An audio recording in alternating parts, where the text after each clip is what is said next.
I'm Mr. National, a newbie with doobie with too much time on his hands, and this is my 23rd boss fight in the main missions of Nioh. And this is the most awesome and epic fight of the whole game. It just fires up right after you beat Edward, I call him Edward. Why the hell do I call him Edward? Kelly.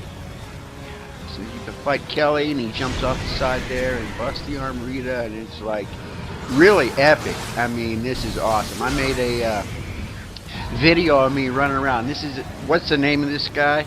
Yamata-no-Orochi. I don't know. I gotta quit even trying pronouncing this stuff. Or maybe I should look in the little thing that shows you the exact pronunciations. But this is really cool. I mean, it's 8-headed Hydra, basically what it is. And each one of these heads is like a different elemental stuff. It's kind of crazy. I mean, and actually, there's like 8 of them, and once you beat all 8 of them, well, then they all like come together into one big one. And each one of them actually is pretty easy all by himself. And you just want to, and there's like things on the roof there, the big crystals that you can kind of hide behind.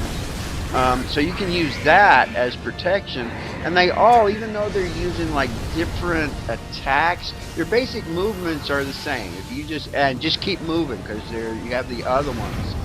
If you do it right, and just kind of like move either clockwise or counterclockwise around the roof, you'll be able to make it to where you're really only having to dodge maybe 2 attacks, and then you'll have crystals that you can hide behind. Is what I was doing. And yeah, if you just watch them, they'll like do whatever it is that their attack is, and then they move their belly up next to the roof so that you can attack them. So like he does whatever his attack there, and I can move up there. And I'm using the high stance on the axe because it's 3 button pushes to get 5 hits. And you can't use the slow or the weaken. Doesn't do you much good here because you have so many of them, and it's really hard to get it to stick. Plus they die so fast, each individual one, it's not worth it. So you can just get your little dodge and going. And I think I'm just going with like shield, and then just using some elemental power on my weapons. Now if you're really slick about it, you can figure out what all the different elements are these guys are using and what their weakness is to them, and go that way. But I just chipped my way through it until I had them all down, and I died in here enough time. It was fun, even when I did die. But getting close to the end, I remember once I got all the dragon heads down the first time, and when they all came back together, I was all out of potions. I was out of everything that I could use. So in the process of knowing that was at the end, I was able to go back through and just kind of work them, just take my time and work on them until I got them all beat down enough to where I can beat it. It's awesome. And that's how come this is so long, because not only did the fight take a while, because I'm trying to be very careful to make sure I have enough power for the last guy, but because I included all the cinematics at the end, and I really thought this was the end of the game. At least all the cinematics that'll let me show, because there's a lot of the cinematics in this game that are blocked. Even if I was streaming, they get blocked.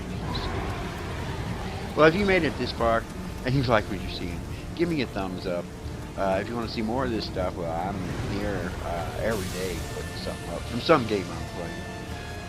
And I'll just shut up for the rest of this video, because there's still a few.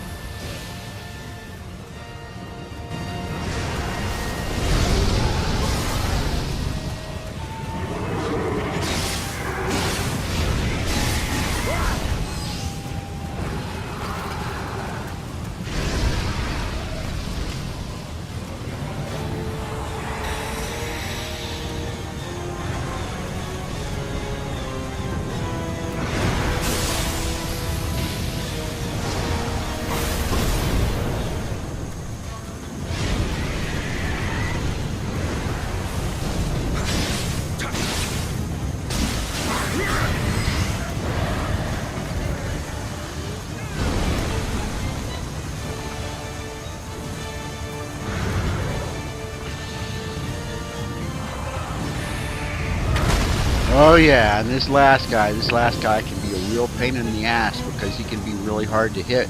He's got some really devastating ranged attacks, but you have to be really patient and watch when he brings his head down close. Is like the only time. I got lucky in this playthrough that he got his head up there.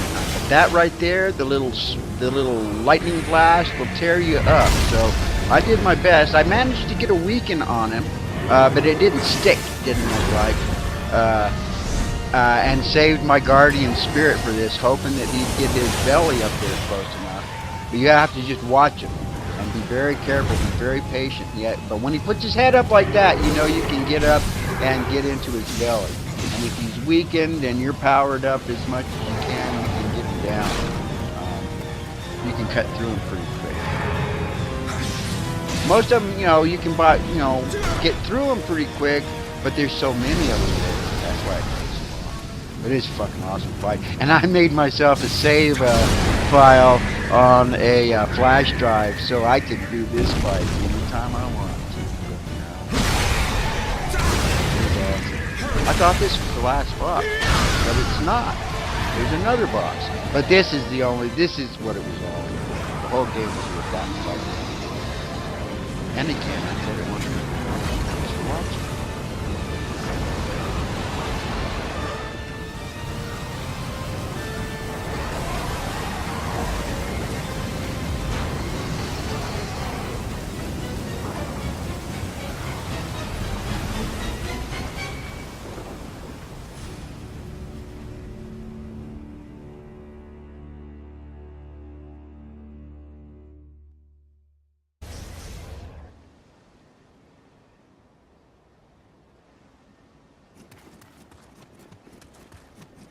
So here we are at the end of a really epic fight.